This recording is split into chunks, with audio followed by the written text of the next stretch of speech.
Hi, welcome along to World Cup Daily, the show where we take a look at the World Cup and also Arsenal news. We're going to kick off with the fact that Messi came to the party last night. Brilliant goal by Lionel Messi. I was actually glad to see him score that because he's under a lot of pressure. A lot of people out there have been saying, oh, he hasn't delivered at World Cups. Well, he delivered last night with a great goal. Argentina beating a very good Bosnia, actually. I thought I was quite impressed with Bosnia, even though they were pretty defensive. But for their first World Cup game up against such a good opposition, they did really well. They beat them 2-1, and Argentina progressed. And as I said, very good performance by Messi, Di Maria, all the usual suspects. Wasn't the greatest actual overall performance by Argentina, but they're off to a winning start. And Messi, along with Neymar, along with Iron Robin, Van Persie, all the big players coming to the party. Also Benzema, who got 2 goals yesterday in the 3-0 victory over Honduras. And I'll tell you what, the Honduras team have got to be the most physical team at the tournament. We saw them against England a week or so before the tournament in that friendly, how physical they were. They were equally, probably even worse yesterday against the French. Palacios, who used to play for Spurs, he got sent off for 2 terrible tackles, and they were just launching at every opportunity. I'll tell you what, you wouldn't want to go in for a 50-50 with any of those Honduras players. They're all built like, trucks. They all look like boxers, I'll tell you. But listen, full credit going out to France. Benzema, a player that's been linked to Arsenal, got 2 goals, and one of those goals judged by goal line technology, which, you know what made me laugh? I was watching the game last night on BBC, and Jonathan Pearce, the commentator, what was he on? He was saying that how can they give the goal? It shows that it didn't go across the line. Did the guy not suss out that the first one didn't go over the line, but the second one did? The goal line technology worked. And if we didn't have goal line technology, they probably wouldn't have given that goal. The first one hit the post, but then the second one, the goalkeeper tapped it over the line. It hit his hand and went over the line. The only thing that was wrong was that when they showed the replays back in the stadium, what they should have done was just showed the second one going over. They didn't need to show the first one that said no goal, because that led to a little bit of confusion. But him as the commentator watching the overall game, come on, you saw the second one that says it's gone over. What? I think he was trying to make a story out of nothing.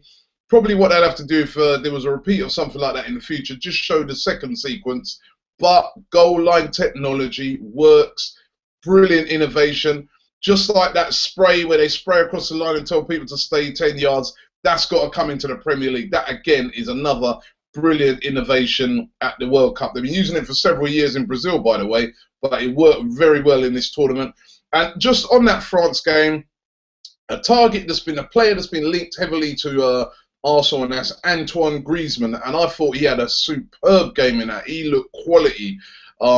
Definitely could be a player that would do great things at Arsenal.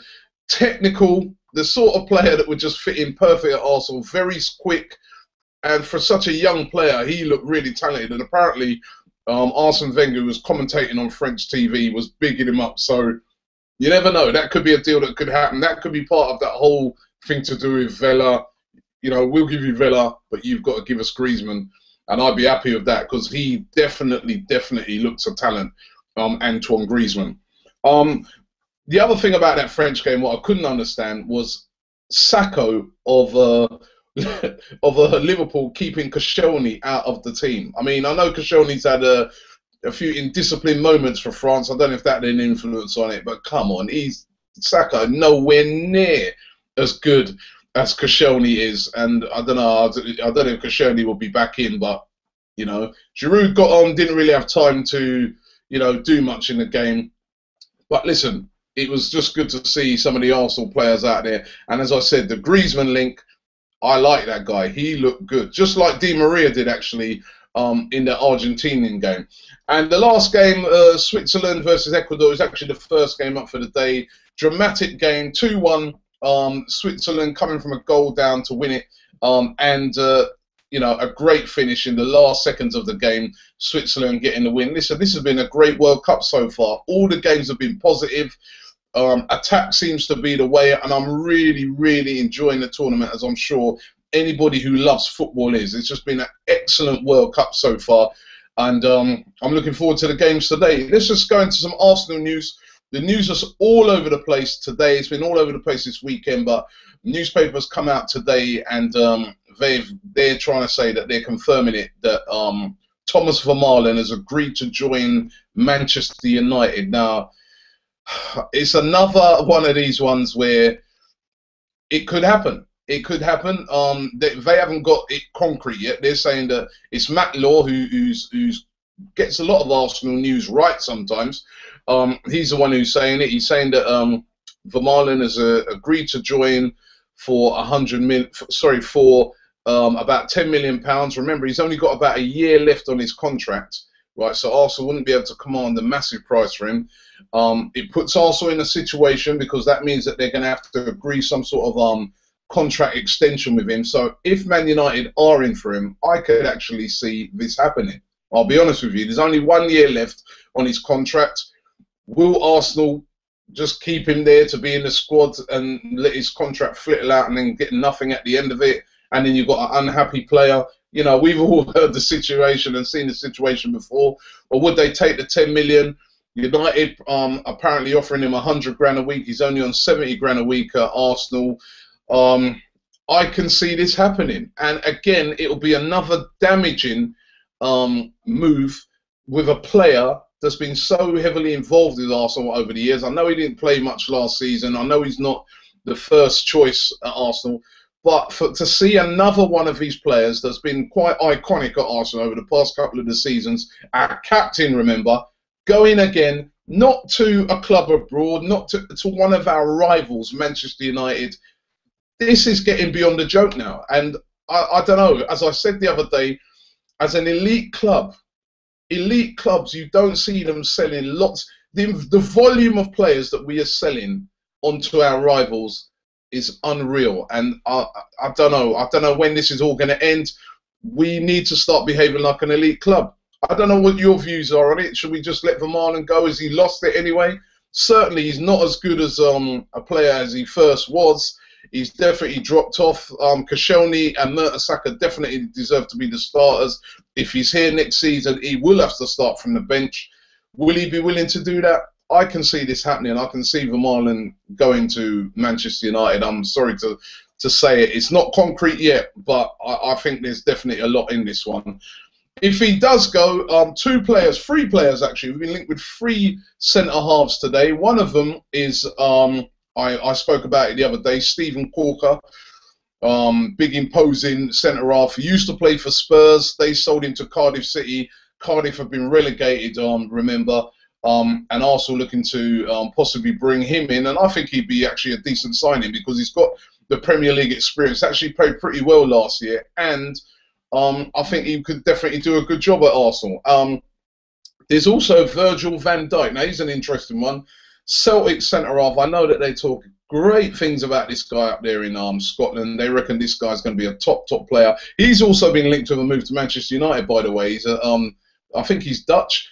Listen, he's another player that's been linked with a move into Arsenal.